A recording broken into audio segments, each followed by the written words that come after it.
nessa leitura, nós vamos então ver que a lição se desenvolve. Sabemos que provavelmente, muito provavelmente, foi ou a primeira ou uma das primeiras escrituras do Novo Testamento. Nós vamos ver que Tiago escreve os judeus cristãos, né? Quando ele usa a palavra sinagogas aí. Nós sabemos que em Jerusalém a igreja se reunia no próprio templo e nas casas, e também por toda a parte onde os cristãos iam, né? Eles se converteram. Nós vemos que quase 3.000 pessoas se converteram aí em Jerusalém no dia de Pentecostes, né? A igreja depois sofreu perseguição, espalhou por toda a parte, e então Tiago, que era líder da igreja, era irmão de Jesus, que o outro Tiago foi morto à espada por Herodes, né? E esse Tiago aqui é o irmão de Jesus, que se converteu após a morte de Jesus. Como ele era muito entendido na palavra de Deus, um homem de jejum, de oração, né? Conhecido por isso, conhecedor muito da palavra de Deus, conhecido por muito jejum, por muita oração. Então ele passa a ser líder da igreja, ele mora em Jerusalém, e ele agora escreve então aos irmãos que estavam espalhados por toda parte, irmãos judeus convertidos ao cristianismo. Ele vai falar então da santificação, principalmente disso, né, da santificação. Ele vai falar dos falsos mestres, falsos ensinadores que surgiram no início da igreja, alguns, principalmente os judaizantes, né, que queriam que os cristãos fossem como judeus legítimos e cumprissem todas aquelas regras dos judeus que pertenciam ao judaísmo. Então eles confundiram o judaísmo com o cristianismo. Queriam que as pessoas guardassem a lei da maneira que antes faziam, tentassem, né, porque ninguém cumpre a lei. Queriam que as pessoas então cuidassem de cumprir todas as normas alimentícias, né, guarda do sábado, tudo. Eles queriam que seguissem a mesma coisa, fizessem a circuncisão, tudo a mesma coisa. Então queriam exigir que os cristãos fossem, na verdade, judeus do judaísmo, e guardando as coisas do quê? Principalmente do Talmud, que o Talmud era um livro de regras que eram interpretações da palavra de Deus, né? Principalmente da lei. Então eram interpretações e coisas acrescentadas, não foram mandadas por Deus. Então esses judeus, chamados judaizantes, queriam que o povo seguisse essas coisas. Então Tiago escreve aos irmãos sobre isso, escreve falando da perseguição que eles estavam sofrendo, muitos por causa da perseguição no início do cristianismo, né? Eles estavam deixando de ser cristãos por causa disso. Então ele escreve falando essas coisas, fortalecendo os irmãos, incentivando a continuar. E nessa luta que eles estavam passando agora contra Satanás, que muitos deles nem percebiam que estavam na luta. Então Tiago escreve sobre isso, que eles estavam numa luta e precisavam vencer essa luta. Para vencer a luta, tinham que estar junto de Deus, unidos a Deus, em intimidade com Deus, uma vida santificada, irrepreensível. Irrepreensível onde? No espírito, na alma e no corpo. O homem é uma tricotomia, né? Então precisa ser fortalecido nessas três áreas. Veja bem, espírito, muita oração. Alma, muita leitura e estudo da Bíblia. E corpo? O corpo você não acrescenta, você tira. Então, jejum. O corpo se domina com jejum. Espírito se fortalece com oração e alma se fortalece com a palavra de Deus. Então, não se esqueça, a lição é para falar sobre resistência ao diabo. Luta contra o diabo, vencer o diabo. Então, duas palavras muito importantes na leitura. Então, a primeira palavra é o que? Deleite. O que é deleite? Deleite é um desejo por prazer. Principalmente o que? O prazer do corpo. O que o corpo quer? Comer, beber, dormir e sexo. Mas qual é o problema disso? Não tem problema. O problema é o corpo quer comer, glutonaria, comer excessivamente. Ele quer beber. Qual é o problema? Ele quer beber bebida alcoólica. Ou, por exemplo, Coca-Cola, né? Está matando muita gente aí, causando Aí úlcera, gastrite, né? Fazendo pessoas ter pedra nos rins, na vesícula, essas coisas. Então a pessoa quer beber alguma coisa que faça mal.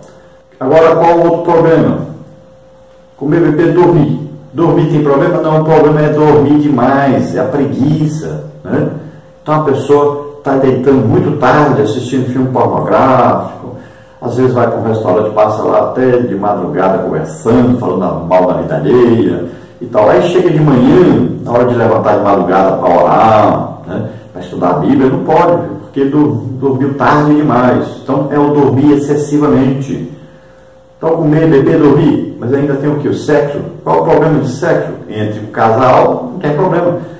O casal pode fazer sexo. Agora, pode e deve. O problema é o quê? É a prostituição, que é o sexo entre jovens, entre pessoas que não são casadas, né? E o adultério, que é sexo entre pessoas que é casada com outra pessoa, fora do casamento. Então, o problema é esse, é o sexo fora do casamento. Qualquer ato sexual fora do casamento é pecado. E aí inclui o quê? A masturbação, né? Então, sexo fora do casamento é pecado. O problema é esse. Então, o corpo deseja essas coisas. Nós temos que lutar contra isso. E o corpo só pode ser dominado por jejum, e a alma é a sede das nossas vontades, dos nossos desejos. A alma que comanda o nosso ser. Então essa alma tem que estar sendo alimentada pela palavra de Deus, porque na palavra de Deus é que se encontra o que é certo e o que é errado. O que pode fazer e o que não pode fazer. Então na alma que vai estar o quê? O comando. Vou fazer ou não? Vou para cá ou não? Então a pessoa, por exemplo, domingo, levanta de manhã. O que acontece? O corpo, se ele gosta de dormir, quer dormir, descansar. E o espírito, que é o quê? O espírito vai puxar para o lado da escola, aprender a palavra de Deus, né? Quer ir para a igreja. A alma fica no meio. Se a alma está sendo alimentada pela palavra de Deus, a pessoa vai. Se não está sendo alimentada pela palavra de Deus, a alma se junta com o corpo, ficam dormindo e não vão para a escola bíblica dominical. É uma luta que existe entre o espírito e o corpo, né? E a parte espiritual e a parte que pode levar o homem para a carnalidade, obedecer o corpo. Então a alma está aí no meio, ela que vai comandar. Então ela precisa ser alimentada pela palavra de Deus. E o espírito então é aquele que nos liga ao reino espiritual, ao reino invisível. Tanto pode conduzir a pessoa para o lado de Satanás, como pode conduzir a pessoa para o lado de Deus. Então vai depender aí, olha só, da leitura bíblica, do jejum, né? E da oração. O Espírito é fortalecido pela oração. Então, ao aceitarmos a Jesus como Senhor e Salvador, o Espírito Santo veio morar em nós. Ele faz morada em nós, ele está dentro de nós, conversa conosco, ele nos conhece em tudo, íntimo de nós, sabe as nossas vontades, desejos, tudo. Então, é a pessoa que mora dentro de nós. Nós temos que manter uma íntima comunhão com o Espírito Santo para podermos vencer, então, as lutas. Olha aí, vamos fortificar, né, a nossa vida, vamos santificar a nossa vida, nos separar para Deus, estar em intimidade com Deus, e aí o diabo fugirá de nós. A outra palavra interessante é ciúmes, né? Diz que o Espírito tem ciúme de nós. Esse ciúme aí, o que é? Não é esse ciúme doentio que as pessoas têm, o ciúme causado pelo quê? A pessoa não se considera suficiente para ter outra pessoa, para morar com outra pessoa, manter um casamento com outra pessoa, né? Então ele se frustra e ele fica com ciúme de todos, porque ele não é como os outros, não pode ser como os outros, pensa que não pode agradar a pessoa como os outros podem, então ele começa a ter ciúmes devido à sua incapacidade. Frustração por não poder ser ou ser aquilo que a outra pessoa gostaria que a gente fosse.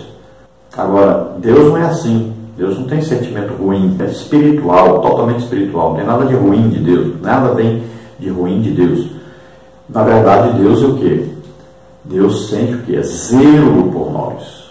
Como nós somos filhos de Deus, pertencemos a Deus, o Espírito Santo quer que a gente o quê? Pense aquilo que agrada a Deus, faça aquilo que agrada a Deus, né? Deseje aquilo que Deus deseja para nós.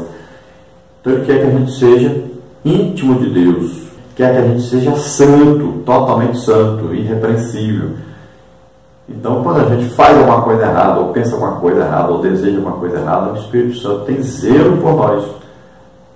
Então, ele gostaria que a gente fizesse de outro jeito, e a gente acaba não ouvindo o Espírito Santo, e por isso faz as coisas erradas, e vai para um rumo errado, pensa coisa errada, deseja coisa errada, e faz coisa errada, né? Pecamos. Mas por quê? Porque nós não obedecemos à voz do Espírito Santo, à orientação do Espírito Santo. Veja que Jesus era guiado pelo Espírito Santo, orientado pelo Espírito Santo todo o tempo. Por isso, sempre agradou a Deus, né? Então nós temos que ser assim, nós temos que ouvir a voz do Espírito Santo, a direção do Espírito Santo, mas para isso temos que manter íntima comunhão com Ele. Nesta lição, então, teremos os seguintes tópicos e seguintes subtópicos. Tópico 1, a Epístola de Tiago. Subtópico 1, destinatário. Subtópico 2, conteúdo. Subtópico 3, tema.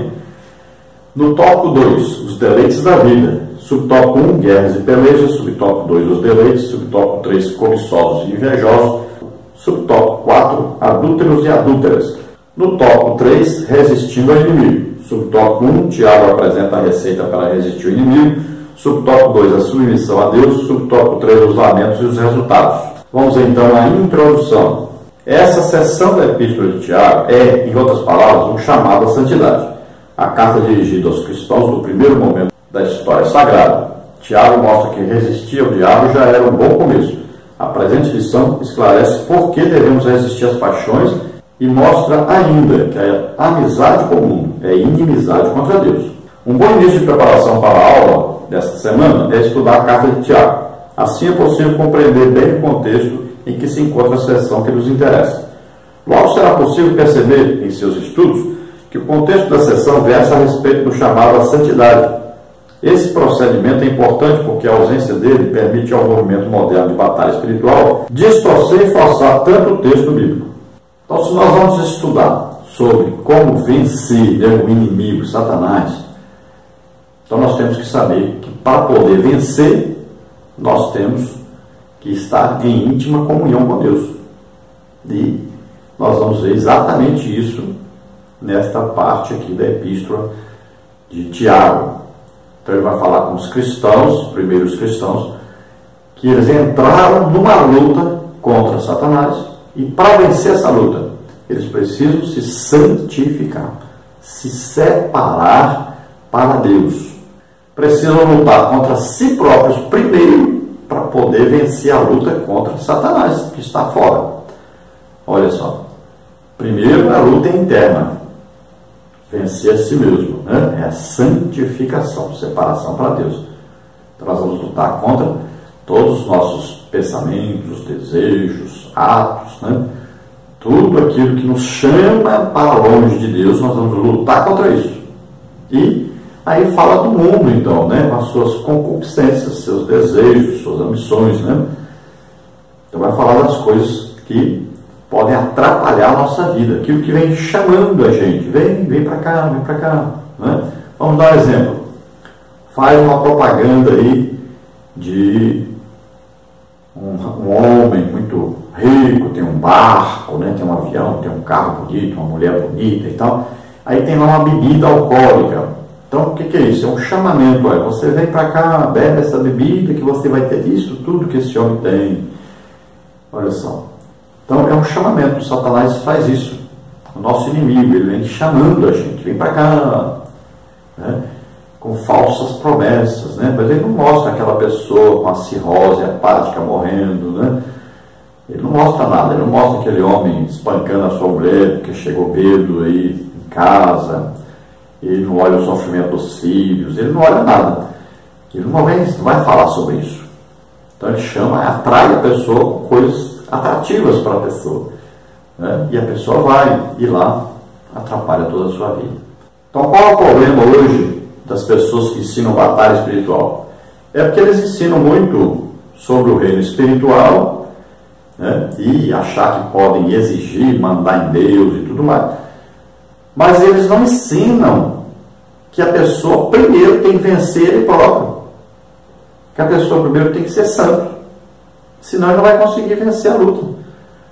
E o mais importante na batalha espiritual é essa luta contra nós mesmos.